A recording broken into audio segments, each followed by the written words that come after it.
Hi, my name is Michael, and you're about to learn why the stories you love are garbage. And today we're talking about Tenet. As usual, let's start with something good. This movie proved to me that Robert Pattinson can act. It didn't do the same for John David Washington, but that's fine. I'm used to Nolan movies being not about characters, they're about plot, and were the plot actually good, I would have no complaints. But to top this off, somehow Pattinson managed to create a good, memorable character. Given that his only role I've seen before was the glittering vampire, yes, I've seen that. Anyway, the surprise was quite pleasant. Now, before I start ripping into the story, I need to address one technical issue. What's going on with the sound? Background music was constantly trying to drown out the dialogue, and when there was no background music, there was background noise doing the same. It so happened that I watched this first time with Hungarian subtitles. They really helped. I do speak a little Hungarian, tudok kicsit magyarul. Okay, so there is a common theme that runs through the whole movie. Because of the nature of the movie. Time travel. No. Yes. So, because of that, any terrible decision made by the organization that the good guys belong to / run can be kinda explained. You can say that they know what did happen and act the same way just to not risk creating a paradox. A time paradox, the results of which could cause a chain reaction that would unravel the very fabric of the space-time continuum and destroy the entire universe. There are so many reasons why I don't think this is a good explanation. First of all, this is literally things happen because the plot demands it. It's bad storytelling internalized. Secondly, the organization has dozens, maybe more, of foot soldiers who do get to use their time machine, the turnstile. And I don't believe all of them are just as careful all the time. Thirdly, it opens a gigantic can of worms. They can't physically know everything that happened in the past, so when they go to the past, why aren't they worried about doing something differently? Okay, maybe there is a simple way around this problem. Say they only need to care about following the pre-existing course of events if they know about it, alright, but then shouldn't they make sure they know less? At least of the unimportant stuff? Like, make sure that someone who exits the turnstile can't see themselves entering it and vice versa. Fourthly, bad guys have their turnstiles as well. Are they also that careful? Fifthly, actually that's quite enough already. Let's move on. Summarizing, I do not accept that explanation. I think that when this organization does something that doesn't make sense, this line of reasoning can't be used to justify their decisions. And I'm going to call out those decisions. It starts from the very beginning. We see the siege of Kiev Opera House, which looks nothing like Kiev Opera House, it's actually much prettier. But anyway, the main character is extracting some CIA dude who doesn't have a name. Here goes the first bad decision. The whole thing is later revealed to be a test for the main character, which he passes by swallowing a poison pill. Would be fine, except that, as we find out in the very end, he himself, his older self, is running the organization that is behind this test. Effectively, he is testing himself. He doesn't have any reason to do so, since he already knows himself pretty well. Again, no, the explanation that he tests himself because he remembers being tested is extremely weak for the reasons above, earlier. whatever. But that's not the only problem with the opera house scene. Oh no. There is a trope called color coded for your convenience. Basically, when there is a big action scene, the movie makers usually try to make the characters visually distinct, so that the audience can clearly see who is doing what, whose side is winning, and so on. Let's go shirts and skins. Here it's the opposite. Everybody is wearing the same outfit. Bad guys, good guys, neutral guys. In fact, that outfit covers them so much that half of the time it's hard to even tell where is the main character. The trope exists for a good reason. It works. And you know, it's quite a bother to always say the main character. I'm going to call him Harold from now on. Another big problem with the movie is that Harold's real name is never stated, which has a tiny coolness factor, like, oh, the main guy is unnamed, oh, that's so original, it's not. But every conversation about the movie now starts with that guy, the main one, what's his name? What was I talking about? Name can be forgotten. Absence of name can't be remembered.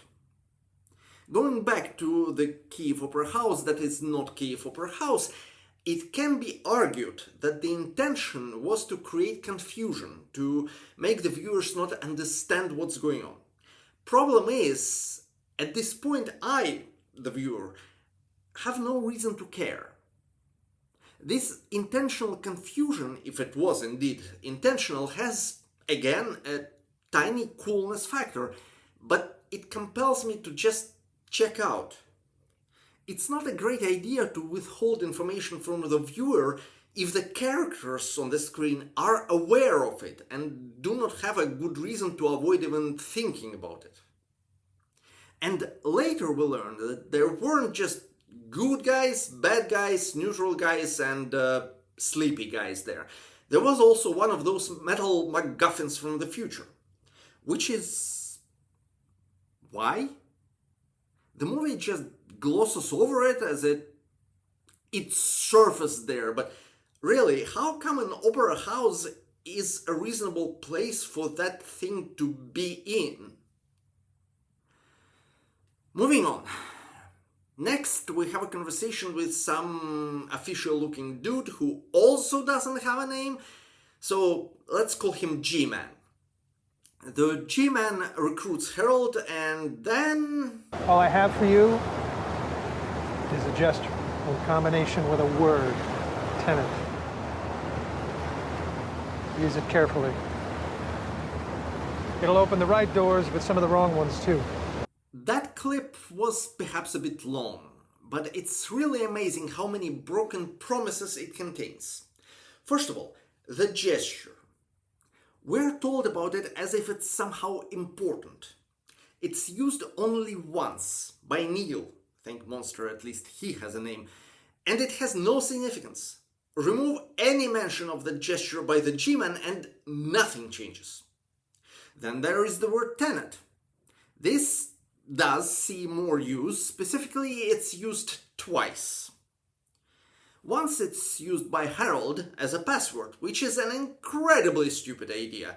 It's a word, short word, English word that can occur in a conversation.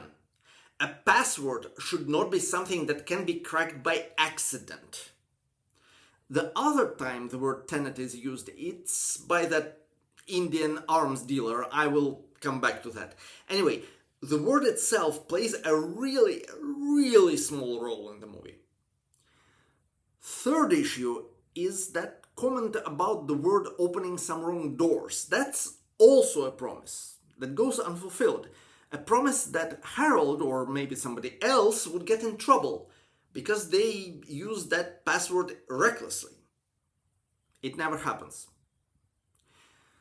After that scene, Harold goes to a lab somewhere in the most roundabout way possible. Really, why couldn't the G-Man just drive him there instead of all this nonsense with the wind turbine? Anyway, he meets with an exposition lady, also having no name, and receives more information about how time travel actually works in this story. And the explanations are really lazy. The idea itself isn't bad. Nolan was always obsessed with time, of course. Memento was shown in an extremely non-linear order. Inception had time running at different speeds, and Interstellar was the same, just worse. So time running backwards was a natural new territory for him to explore. But he obviously chased after some cool effects it might have and refused to think about the really fundamental questions. Well, what about free will? The context is that the effect, bullet flying through the air, comes before the cause, Harold dropping it. So what would happen if in that brief moment, while it is in flight, he would change his mind? Instead of really giving us an answer, Nolan chose to just wink at the audience as if saying, "Don't think of this too hard." This can work with the inherently whimsical Doctor Who. It's timey-wimey thing. But not with a serious, gritty story. There are similar problems later. The pool that Harold steps into ripples just before being hit by his foot, from his perspective, of course. What if he saw the ripple and decided not to step there? He's also warned not to enter the turnstile if he doesn't see himself emerging from it on the other side. What would happen if he does? Following the encounter with the exposition lady, he contacts Neil, blowing the secret out of the water since now his old CIA buddies know he's alive. Together they go through some trouble to get to talk to the Indian arms dealer, and she reveals, through the second and last use of the word Tenet, that she works for the same organization. So why did they need to go through those motions again? Arranging a meeting with your colleagues is usually much simpler. She reveals that she sold the inverted bullets to Andrei Satar, which is such a stereotypical Russian last name, except that when she sold them, they were not inverted. Which means that Satar was in no way different from any other buyer.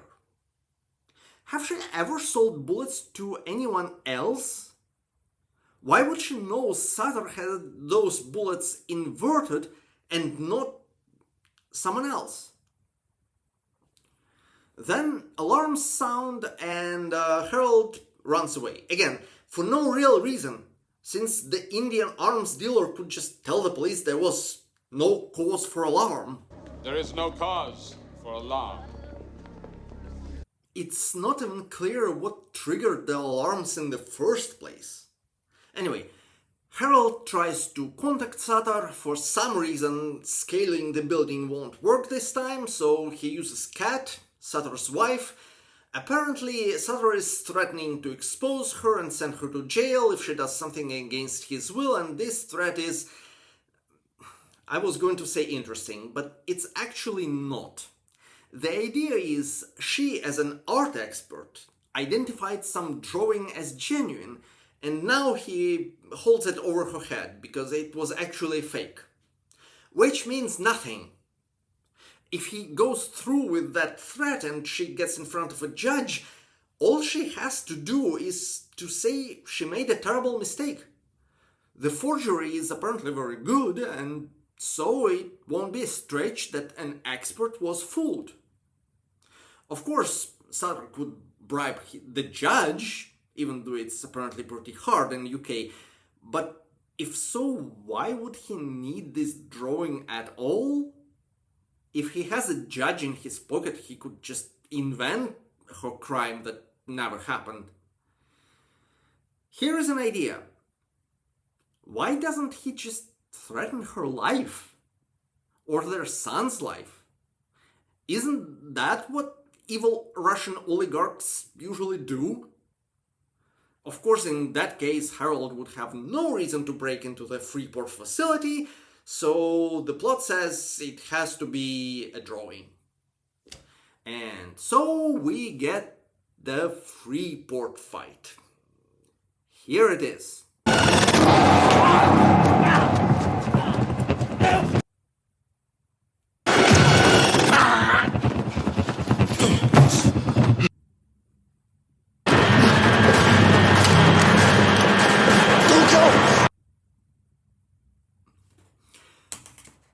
So it's been more than 2 minutes. 2 minutes of emotionless exchange of blows with both participants not even having names. It was so long, I had plenty of time to figure out Harold is actually fighting himself. Now, I admit, since the mechanics of time travel wasn't yet explained properly, I thought Neil was also fighting himself. My mistake. And then we have this. Who are you? You know, if you are so curious about someone's identity, how about you try to remove their mask? Given that at this point Harold doesn't know much about time travel and about the whole what happened has happened philosophy, that's what he should be trying to do. But no, that would make sense and go contrary to the plot. Also, why was the masked Harold trying to shoot his non-masked self? Was he suicidal? Anyway, Harold manages to get invited to Sutter's dinner, and then this happens. Hey, easy, fella. Where I'm from, you buy me dinner first. You know, I'm trying to think of some joke that would be more cringy, and it just... No, it doesn't come. Perhaps this. When I do that pat down, your mama likes it. It's 12:56. The your mama jokes, they're getting really old. So is your mama. No, still not as bad. The buy me dinner joke was just so overused, nothing can really compare. And then we get this. Mr. Sater. Don't bother.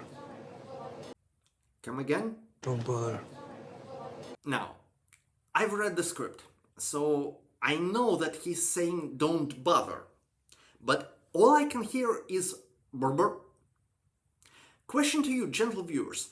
When I say don't bother, do you also hear burr? Don't tell me that's Russian accent. It's not. And in the script, Harold actually says, Mr. Sutter, I am, at which point Sutter interrupts him with don't bother. Which makes sense. But here he only says, Mr. Sutter. The don't bother response makes no sense. I probably wouldn't notice that glitch if not for the burr part.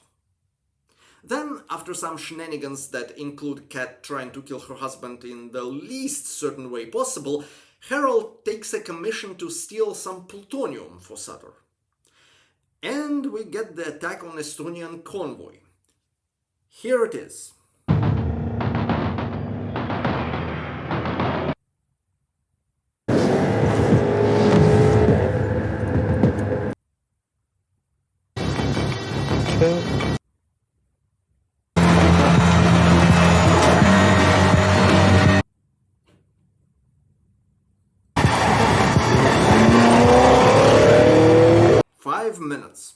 Five minutes of our heroes experiencing no setbacks, meeting no resistance, even the cops there were bored.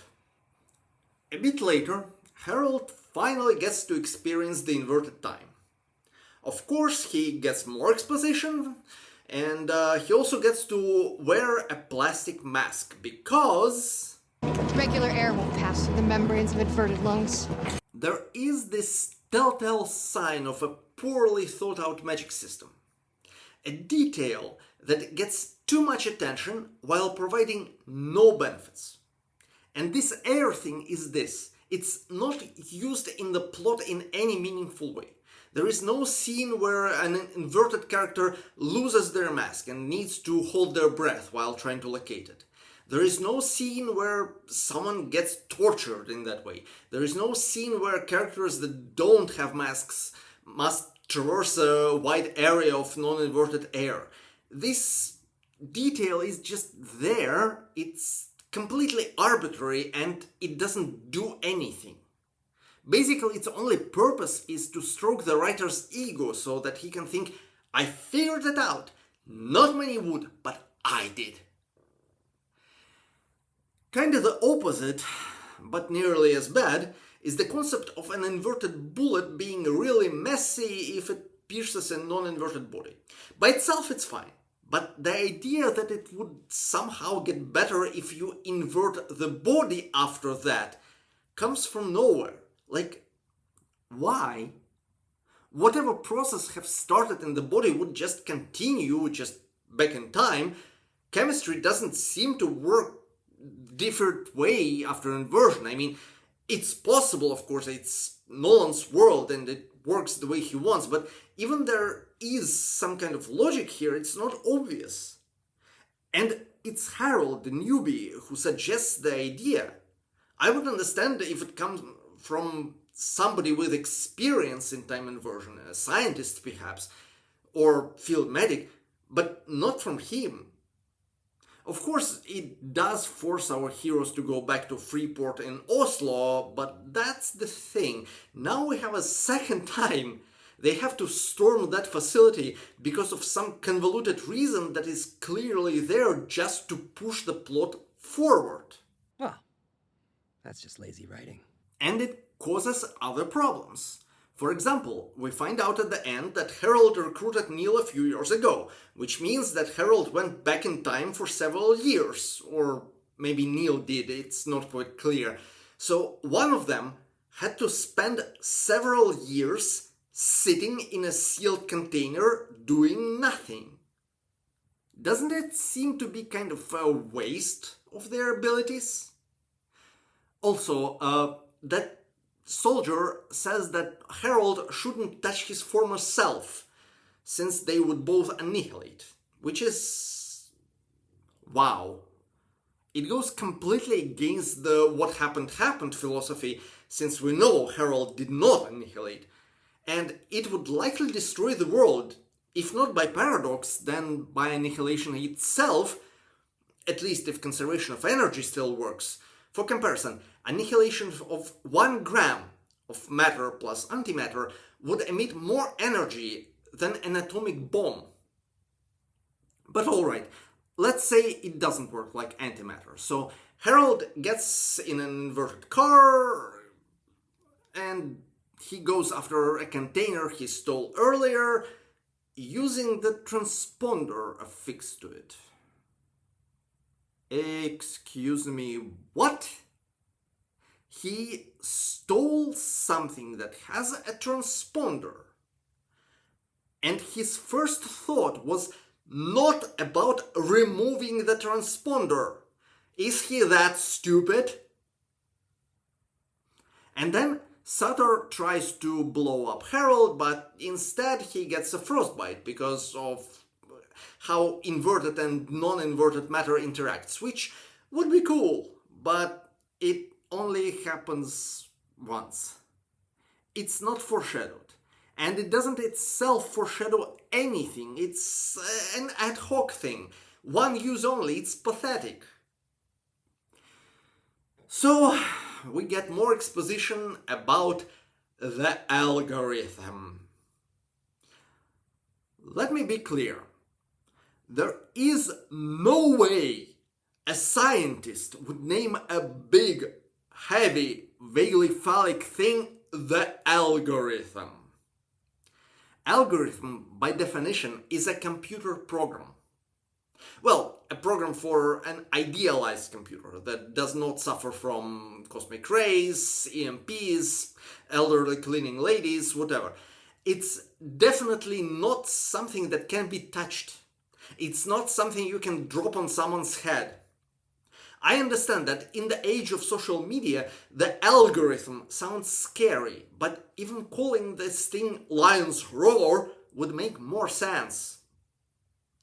Finally, we get to the big battle scene in Stalsk 12. The battle scene where the most interesting part is not what we see, but what we don't see. Specifically, the enemy. That's right, we get maybe half a second when we see the soldiers in different uniforms. And then it's constantly about the heroes running around and shooting in the air. Who is shooting back? Is it the force of the same size? Is it one guy with a pistol? Is it an horde on horsebacks? Is it all of the above? Who knows? Then there is a building that gets undestroyed by an inverted round and then destroyed again by a normal round.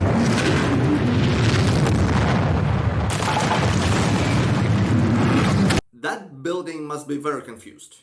Apparently it was originally put there in Stalsk 12 already in ruins, so that it can then have its moment of glory in the battle. Doesn't matter if the building is inverted or not, it still starts its own journey already broken. And that's really sad. But at least this disjointed movie that would collapse if not for dozens of crutches comes to an end. That's all I have to say, really. We'll see you next time. Bye.